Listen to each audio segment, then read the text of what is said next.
turbados.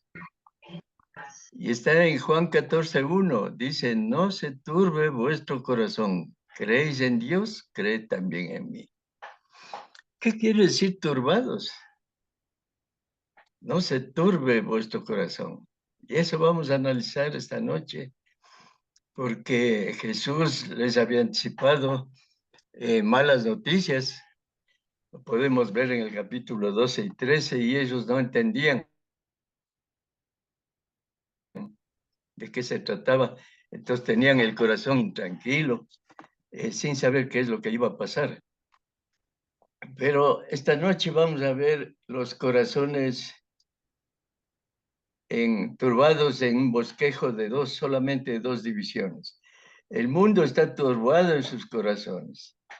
¿Cuál es el remedio de Cristo para su corazón? Esta introducción, pues, es del corazón físico que les voy a hacer ver. Vean, los médicos saben de eso, Dios les ha dado la sabiduría, el conocimiento, para que ellos puedan llegar a niveles superiores, a conocer. Ahora ya abren al humano, le sacan el corazón, ahí tienen un corazón, y le curan, ahí tienen otro corazón. Y eso es algo milagroso, ¿verdad? Que Dios nos dio. Es una bomba que nos da vida por siempre que estemos aquí en la tierra. Está trabajando, está funcionando, nunca duerme.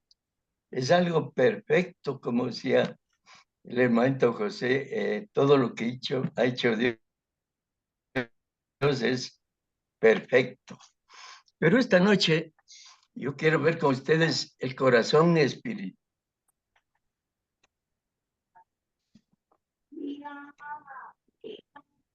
de Dios.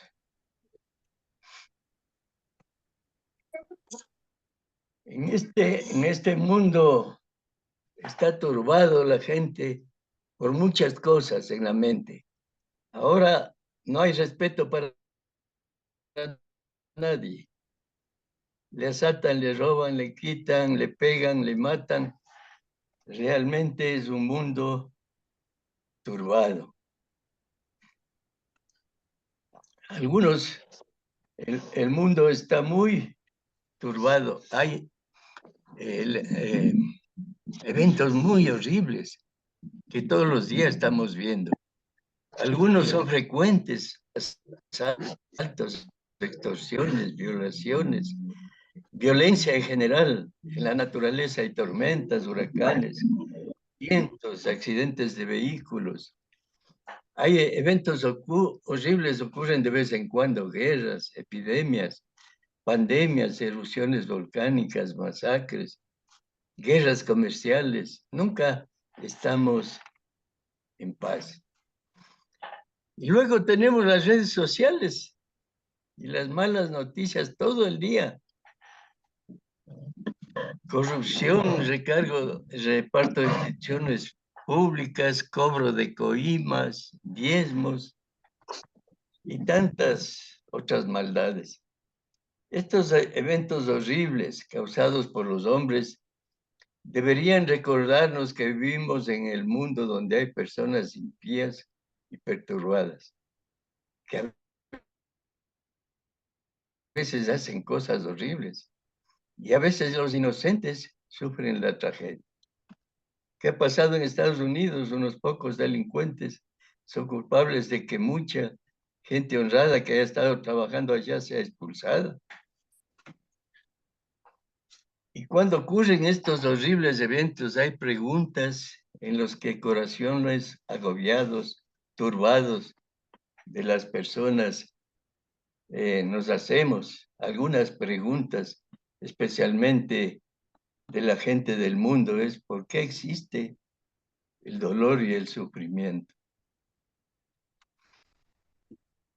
¿Por qué son las personas maltratadas? ¿Por qué estoy siendo tratado de esa manera? ¿Por qué me sucede esto? ¿Dónde está Dios? Mucha gente se pregunta eso. ¿Dónde está Dios? Pero hermanos, debemos ser cuidadosos de no culpar a Dios falsamente con nuestros problemas y nuestro corazón turbado. Dios no es la causa de todos los problemas, al contrario, Dios es nuestra ayuda. Dios es la liberación de estos problemas. Y dice en Primera de Pedro 2:24, podemos leer, hermanos, Primera de Pedro 2:24.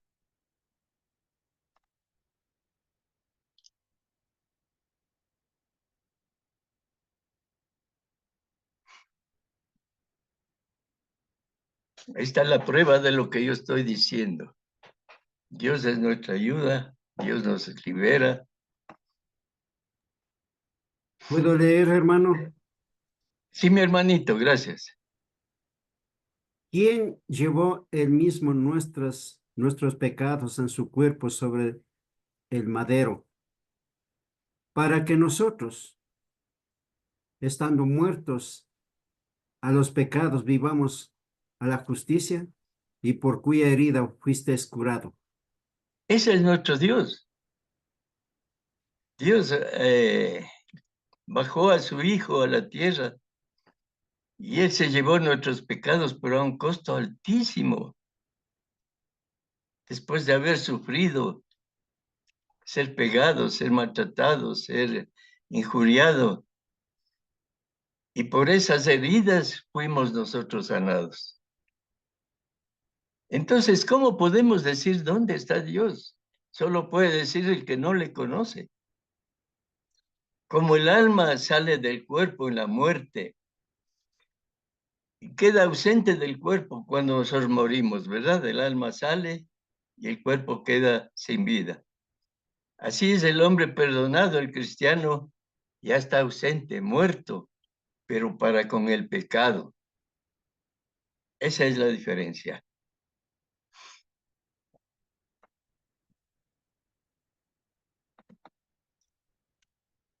Y con el corazón entiendan y se conviertan, dice, y yo los sane. Es decir, salvarnos espiritualmente, está hablando el Señor. Para esto se requiere no de algún milagro de sanidad, sino que la persona abra los ojos, la mente, los oídos, entienda con el corazón y se convierta.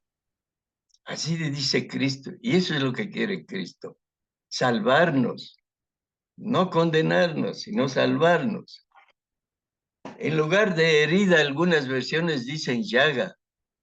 Herida o llaga apunta a la muerte de Cristo en la cruz. Se hace de referencia en este pasaje no a las sanidades físicas, sino a las espirituales. Y en Primera de Pedro 2:24 dice, en Isaías 53 dice que por sus llagas fuimos nosotros curados. Miren, por sus llagas y por su herida, es lo mismo, ¿no? Las operaciones cardíacas y los transportes, los trasplantes se han convertido en una realidad sorprendente. Y el progreso en la medicina es muy formidable. Yo mismo, si no me opero del corazón, no me sano.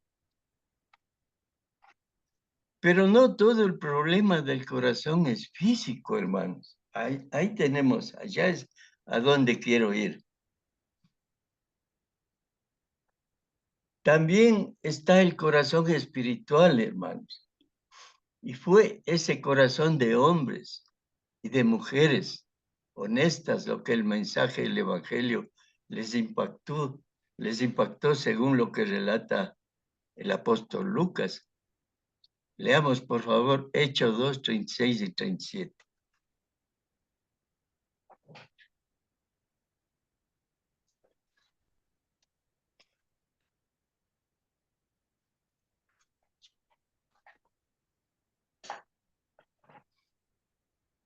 Hechos 2, 36 y 37.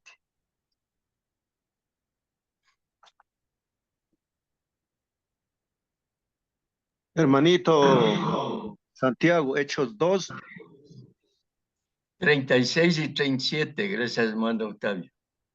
Sepa pues, ciertamente toda la casa de Israel, que a este Jesús, a quien vosotros crucificasteis, Dios le ha hecho Señor y Cristo. Al oír esto, se compungieron de corazón y dijeron a Pedro y a los otros apóstoles: varones hermanos, ¿qué haremos? Miren Pedro, aquí, Pedro les dijo: sí, hasta ahí nomás, mi hermano, arrepentidos. gracias. Ajá, ese es el 38 ya, hasta ahí nomás, gracias, mi hermano. Entonces, ¿qué pasó con los israelitas? Al saber la verdad de lo que habían hecho, se compungieron, dice, de corazón. Entonces, les pasa lo mismo de lo que estamos estudiando. El corazón compungido es lo mismo que el corazón turbado. Jesús, el gran médico, se refería al corazón espiritual. Cuando les dijo a sus discípulos en Juan 14:1, que ya leímos, no se turbe vuestro corazón.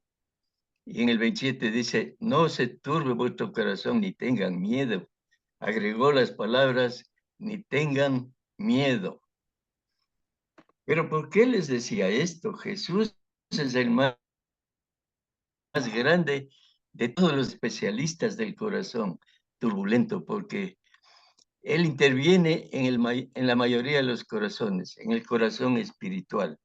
Es fácil identificar a los que tienen corazones turbados, turbulentos, por su comportamiento, por sus palabras, por su comportamiento, por sus acciones. Uno se puede distinguir entre un cristiano y uno del mundo. Jesús vino para aliviar a los que tienen este tipo de problemas. Jesús quiere que nuestros corazones estén tranquilos, que nuestras almas estén sin turbación. Cuando Jesús molestó a las personas fue por su bien. Cuando calmó las aguas del mar, calmó también el corazón de sus discípulos. Los corazones turbados son el resultado de aflicción.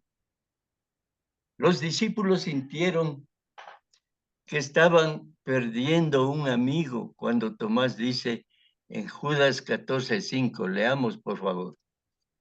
Juan 14:5, no Judas, perdón, Juan 14:5.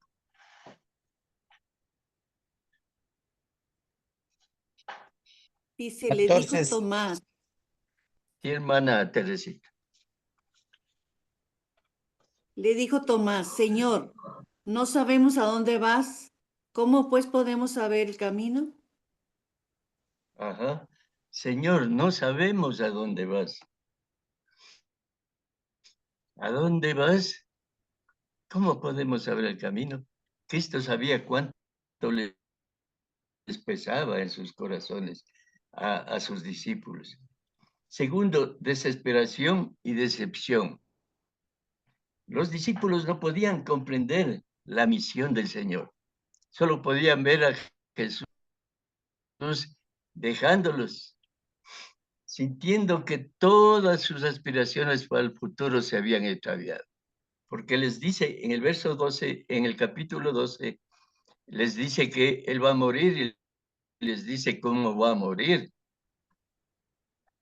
Y entonces ellos no entendían, estaban solo con el corazón asustado. Tercero, la decepción por la incapacidad de ver el futuro. Es la causa en este tiempo que mucha gente tenga el corazón turbado. Porque fallamos en ver lo invisible. Siempre queremos tocar, ver. Por eso son idólatras mucha gente, porque quieren tocar. Leamos, por favor, 2 Corintios 4:16. 2 Corintios 4:16.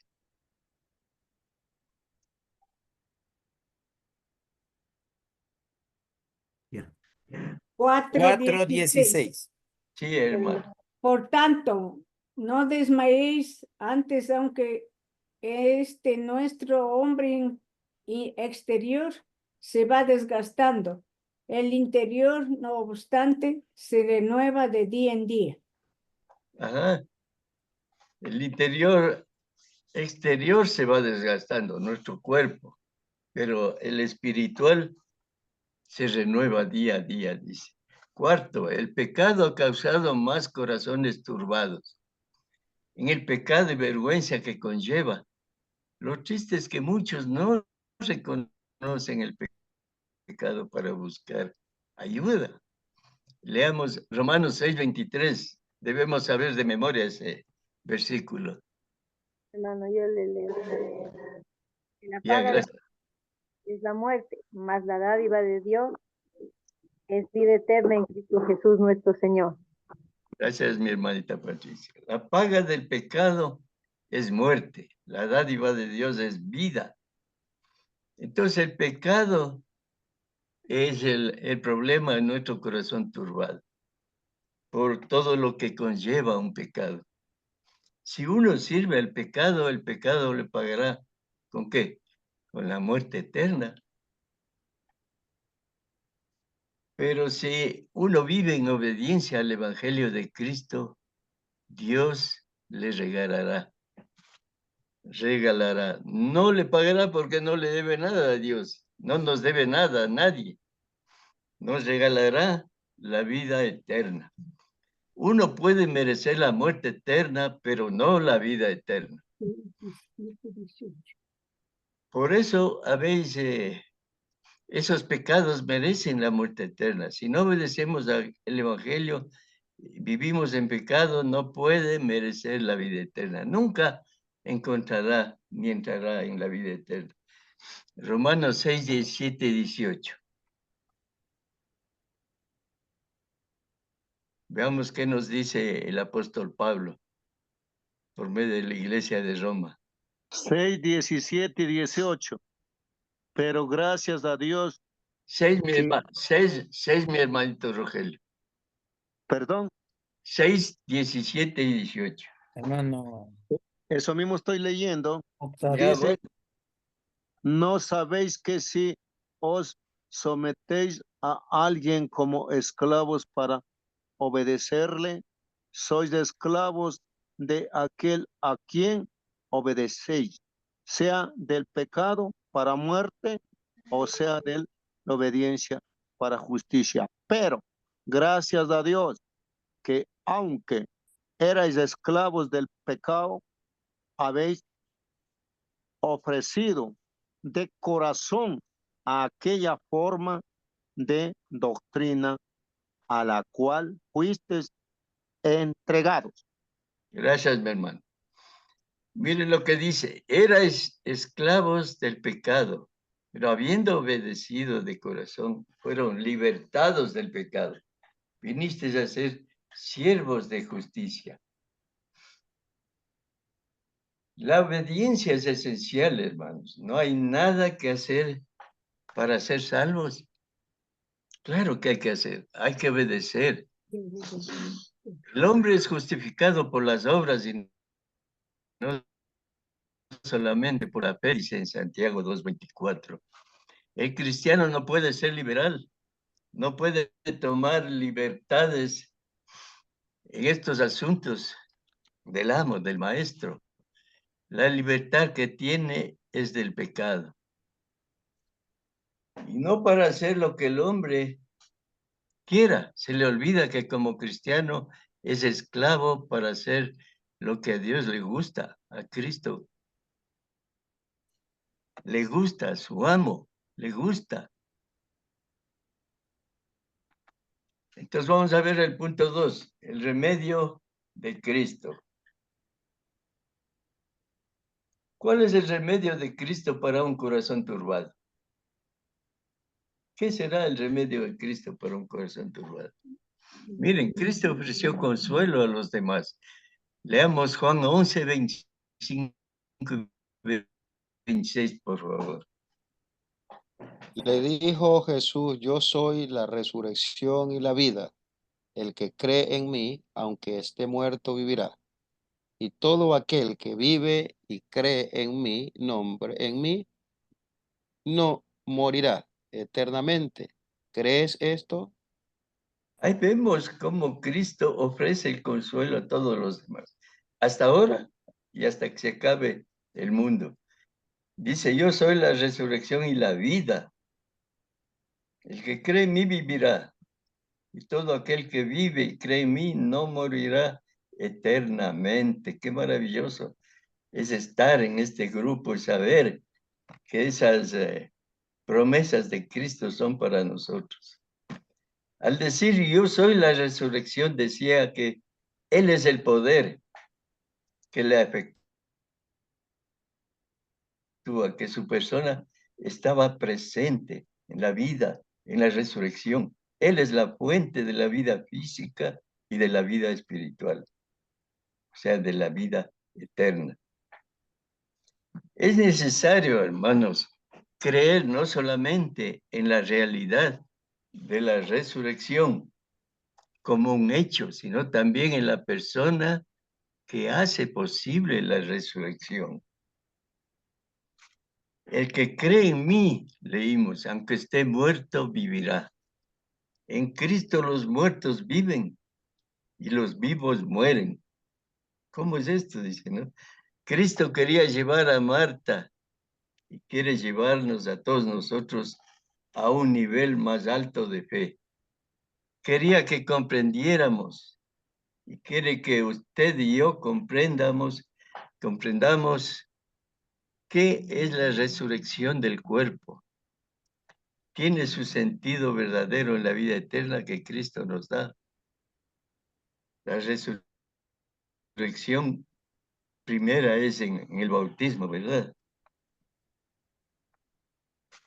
Juan 11:25 que leímos, todo aquel que vive y cree sigue creyendo hasta ahora en mí, puesto que la fe sin obra está muerta.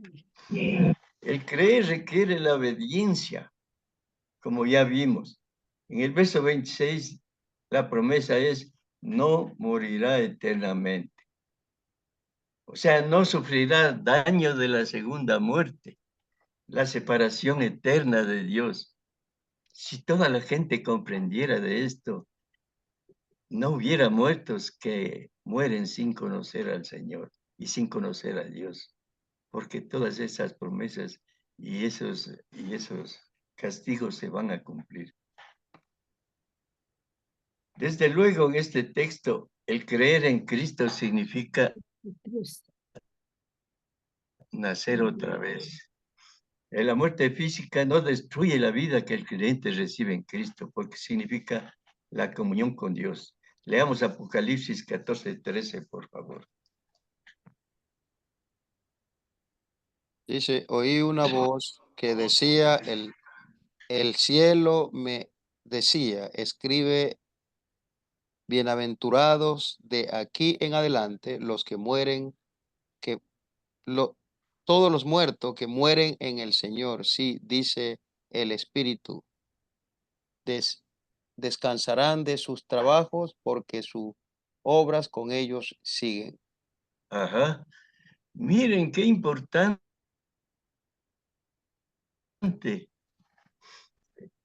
Esta promesa, esta bienaventuranza son para los que mueren en el Señor. Ellos serán resucitados para vida eterna. Los vivos que creen en Él no perecerán, dice. La muerte física es la puerta por la cual el creyente pasa por la vida, incomparablemente mejor que la vida aquí, ¿verdad? Aquí somos peregrinos, transitorios, somos pasajeros nomás. Por eso es tan importante estas lecciones, hermanos, y conocer estas promesas de Dios para con sus hijos. En Juan 11:26 y 27 dice, ¿crees esto? Y ya leímos. En el 27 dice, Marta le dijo, sí, Señor, Les preguntó, ¿creían en verdad que los que creen en Cristo no morirán? Cuando en ese momento su hermano, un fiel discípulo de Cristo, estaba muerto. Estamos hablando de Lázaro. Y Marta estaba confundida, desde luego. Y Marta le contesta en el versículo 27, yo por mi parte he creído que tú eres el Cristo, el Hijo de Dios que has venido al mundo. Esta, hermanos, hermanas, es la confesión de fe que es necesaria para la salvación. Esta confesión de fe es clave para nuestra vida espiritual. Jesús se deleita en consolar a los discípulos y desea aligerar la carga de ellos, de un corazón turbado y angustiado. No hay acercamiento a Dios sino solo a través del Hijo de Dios. No hay otra forma de acercarnos a Dios. Leamos primero de Timoteo 2:5, por favor, que también debemos saber de memoria todos, ni deberían estar buscando. Porque hay un solo Dios y un solo mediador entre Dios y los Amén. hombres, Jesucristo hombre. Ajá. Hay un solo mediador entre Dios y los hombres. Este versículo tenemos que memorizarlo, hermanos, y saber dónde dice para evangelizar, para contestarle a cualquier falso cristiano, entre comillas, que quiera meternos otras ideas. Hay un solo mediador entre Dios y los hombres. Hay mucha gente pentecostal, por ejemplo, o de las denominaciones que dicen, Dios me habló ayer, que les diga a ustedes que me den $100. Dios me habló, a Dios le habló directamente. Entonces ahí tenemos que sacar este versículo y decirle, vea, hay un solo mediador entre Dios y los hombres. Ahora resulta que usted es mediador, ya no es Cristo. Ahí ya no pueden decirnos nada, pero podemos decir el nombre Jesús una y otra vez. Podemos ir a una iglesia con su nombre escrito en la puerta, que diga Iglesia de Cristo. Podemos de hacer que hacemos cosas en su nombre, pero si no somos obedientes a su voluntad, entonces, hermanos, hermanas, es inútil. Solo traemos más problemas a nuestras vidas. Y en ocasiones esos problemas nos turba el corazón. Es lo que estamos estudiando. Nos turba el corazón. Más que una persona que le falte fe. Consideren, hermanos, hermanas, las luchas y los problemas del corazón de tantas personas en el mundo. Por las necesidades de ropa, comida, alimentos, refugio. Porque permitieron que las búsquedas de estas cosas ocuparan el primer lugar en sus vidas. Porque hay tanto inmigrante ilegal. Porque no le pusieron a Dios en primer lugar. Pusieron sus necesidades primero y se fueron como quiera a buscar el sueño americano. ¿Y qué encontraron? Problemas. Problemas y ahora están siendo desplazados. Leamos, por favor,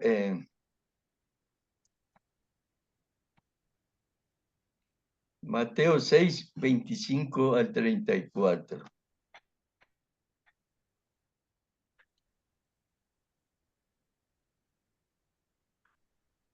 Es un poco largo esto, pero es importante. Doy lectura, hermanito Santiago. Gracias, mi hermano.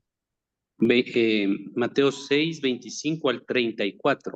Dice la palabra Sí. del Señor.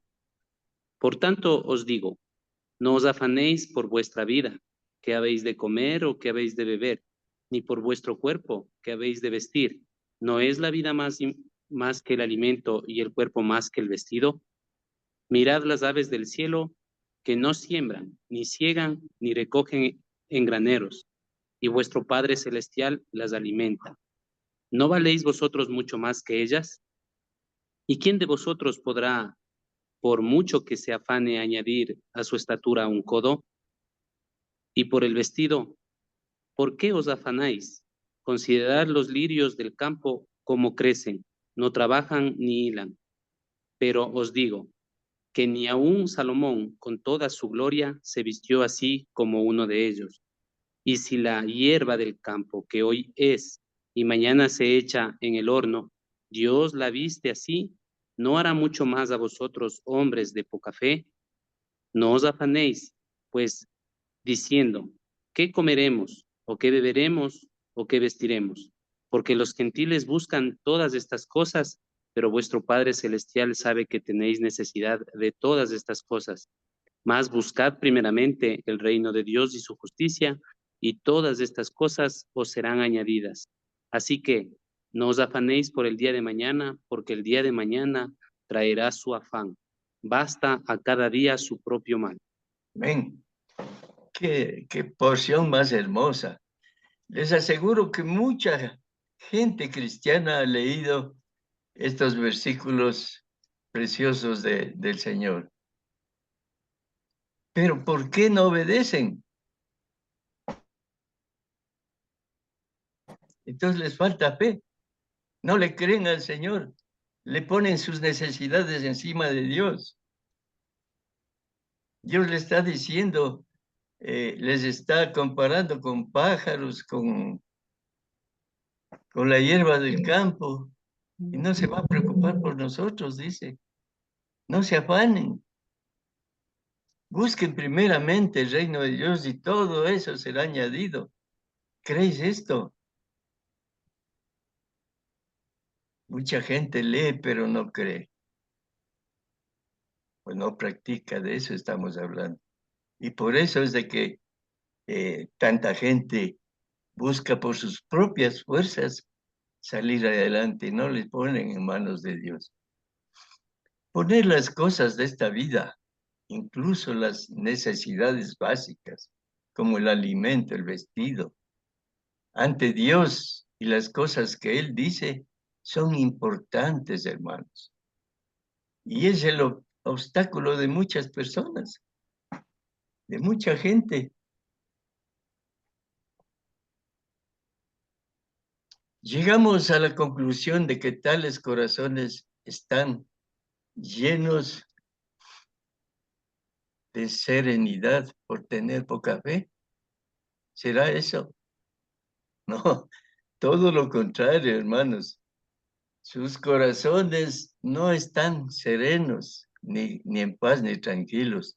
Están turbados, están asustados, están nerviosos. Viven con el corazón turbado porque no obedecieron la palabra de Dios. En muchos aspectos de la vida estos problemas perturban el corazón, más que si una persona estuviera completamente vacía de fe, que no tenga nada de fe.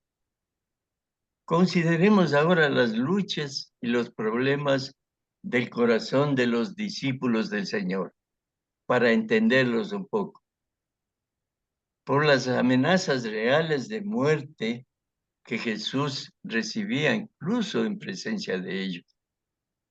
Buscaron su seguridad personal, que estaba en la parte superior en su lista de cosas importantes en el momento de esta vida.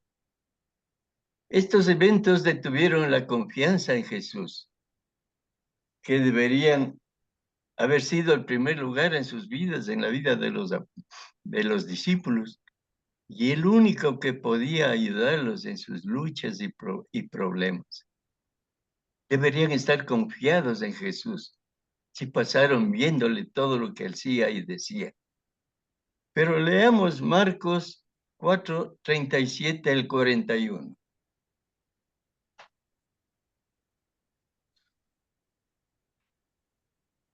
Sí, 27 y 41. 4.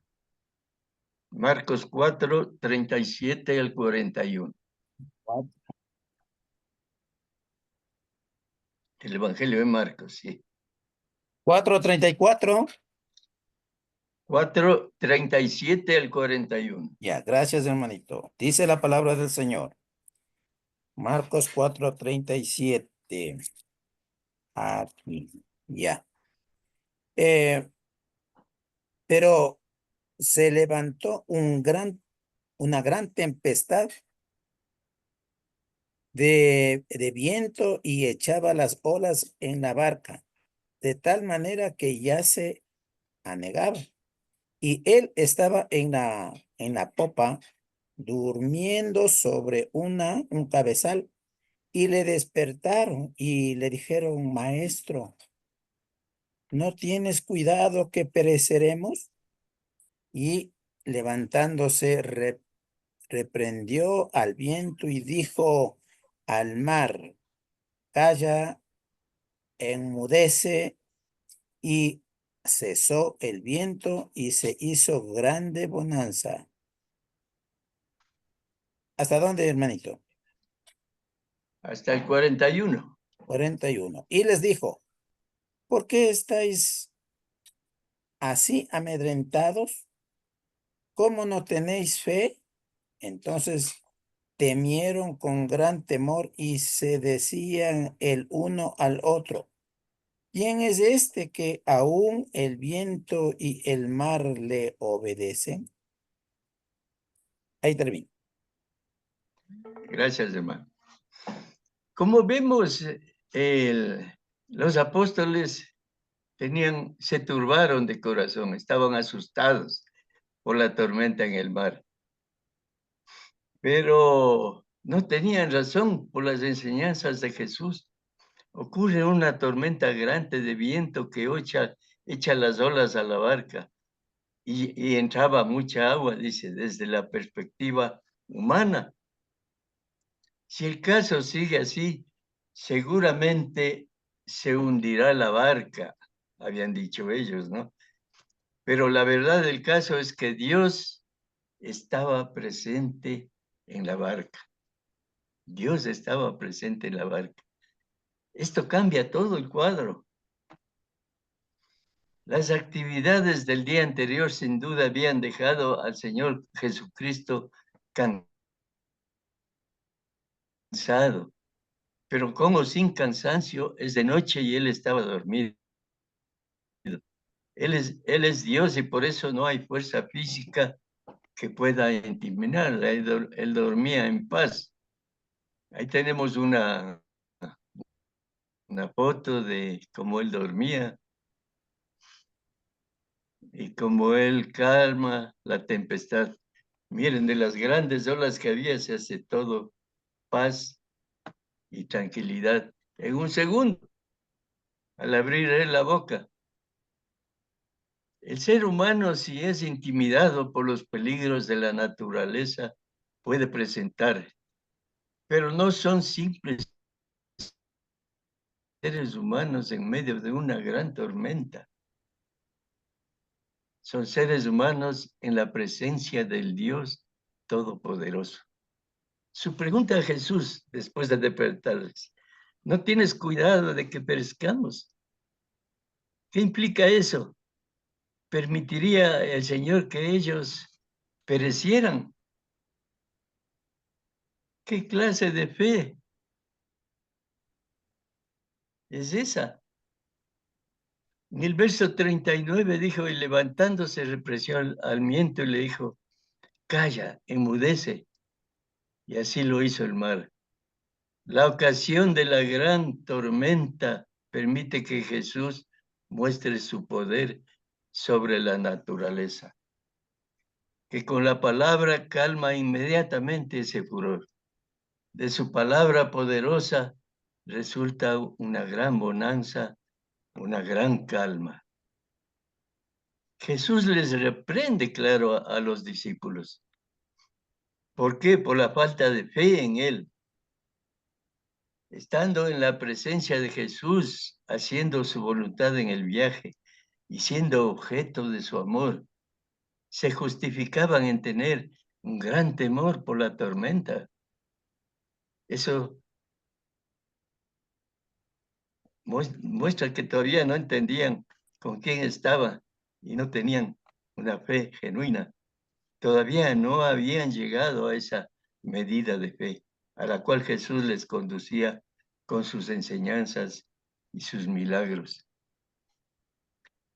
El gran milagro efectuado por Jesús les llenó de temor a sus discípulos. Al contemplar la verdadera identidad de Jesús y su poder ilimitado. El propósito de este evento de la tormenta fue precisamente ese, de mover a sus discípulos a reconocer la deidad, el poder de Jesús. La pregunta, ¿quién es este? Más tarde es contestada por Pedro de manera definitiva al decir, tú eres el Cristo, el Hijo del Dios viviente. En Mateo 16:16. Llegaríamos a la conclusión de que tales corazones estaban llenos de serenidad por tener poca fe. Todo lo contrario, ¿verdad? Sus corazones no estaban serenos, no estaban en paz, no estaban tranquilos, estaban asustados, estaban turbados. También los principales gobernantes creían en Cristo, pero no lo confesaban. Leamos, por favor, Juan 12, 42 y 43.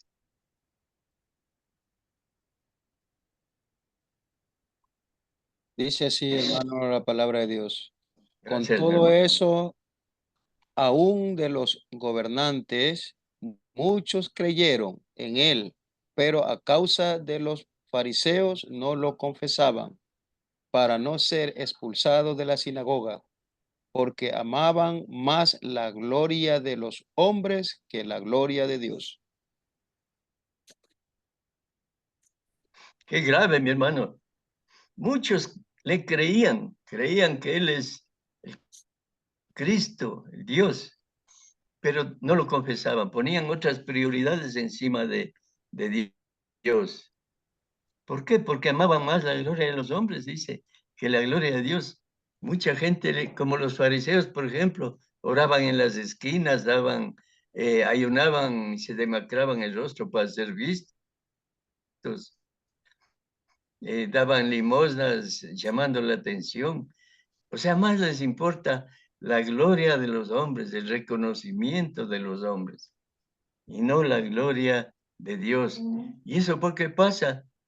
Porque no hay fe, no hay una fe genuina, no han crecido realmente en sus corazones. Amar la alabanza de los hombres más que la alabanza de Dios, ese fue el obstáculo de ellos. Dice, no lo confesaban. En esta frase Juan describe una verdadera tragedia. Se trataba de José de Arimatea, que era discípulo de Jesús, pero secretamente,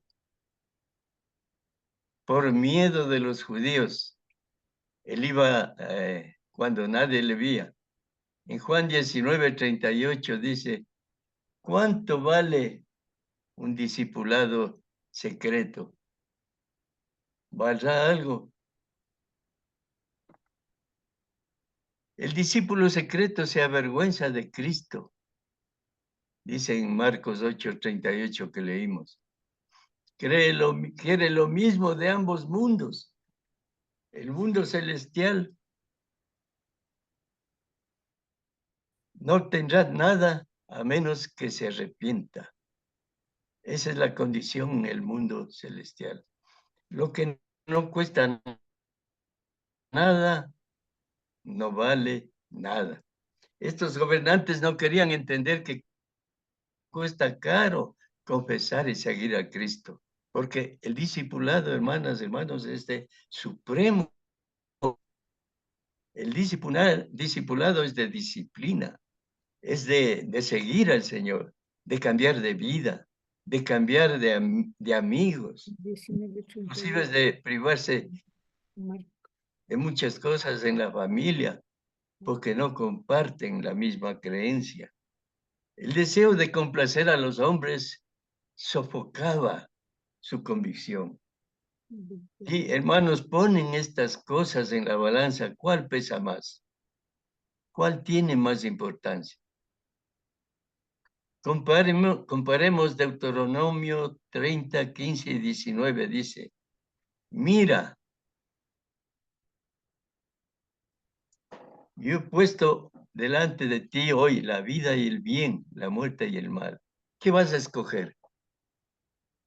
La vida, ¿verdad? No la muerte y el mal. Y eso hacemos con Jesucristo. Estos gobernantes querían aprobación, la aceptación, la buena voluntad de los judíos, que tendrían algo de valor para ellos solamente unos cuantos años, hasta que muera. Mientras que la aceptación de Dios es un beneficio para toda la eternidad. Ese es el entendimiento que debemos tener en nuestras mentes, que mucha gente prefiere una gloria solamente pasajera que una gloria eterna. Qué falta de sabiduría. Es otro caso trágico de buscar beneficios del momento y descuidar los beneficios duraderos. Llegaríamos a la conclusión de que tales corazones estaban llenos de serenidad por tener poca fe. No, ¿verdad? Todo lo contrario, sus corazones están turbados, están angustiados, están asustados. Saulo de Tarso creyó antes de que Ananías acudiera a él, después de que Cristo le asomó. Y Ananías le ordenó que se bautizara para que sus pecados pudieran ser lavados. Pero no fue hasta que su fe le hizo rendir obediencia completa. Cuando fue bautizado en Cristo, entonces solo en Cristo su corazón turbado fue consolado. Cuando le dijo Ananías, ¿qué esperas? Levántate, bautízate para perdón de pecados. Leamos Hechos 22:16, por favor.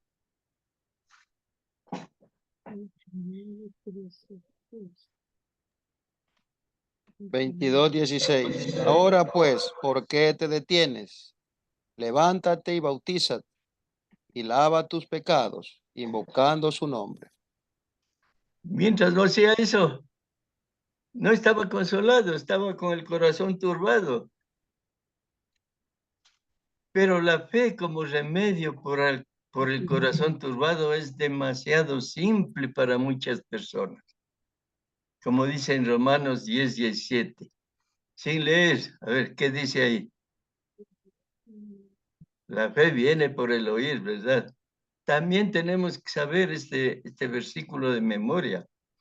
Un hermano puede señalar a un alma el remedio, pero nadie puede hacer que esa alma le acepte, ¿verdad? Puede llevar un caballo al agua, pero no puede obligarlo a beber. Puede llevar un alma a las aguas vivas de la vida eterna, pero nadie puede hacer que esa persona beba de esas aguas. Solamente la llevamos y la ponemos y le decimos, haz esto y tienes esto, pero no podemos obligarle.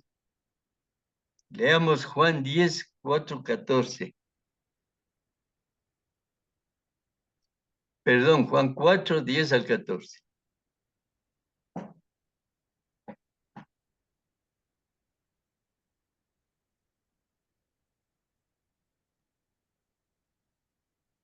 Juan 4, 10 al 14.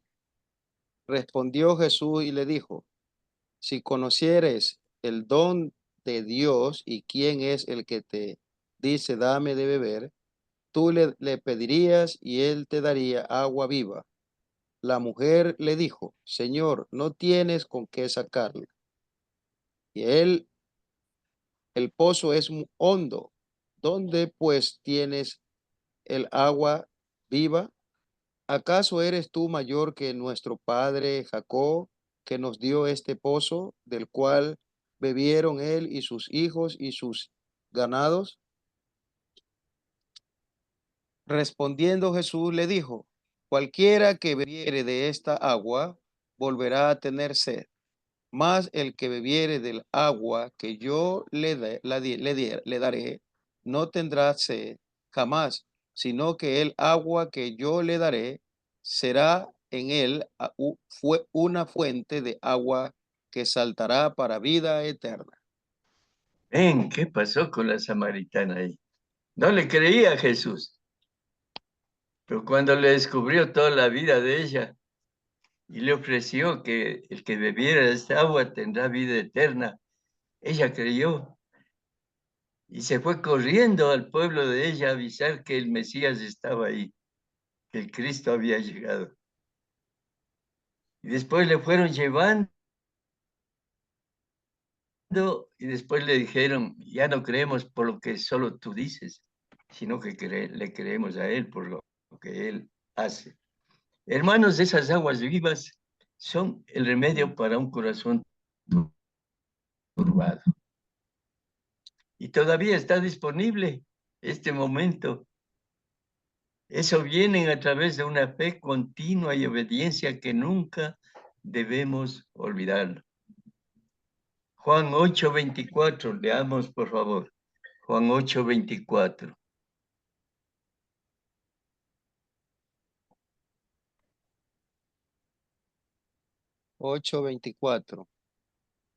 Por eso os dije que moriréis Sí. en vuestros pecados, porque si no creéis que yo soy, en vuestros pecados moriréis. ¿Qué más claro puede hablar el Señor Jesús ahí?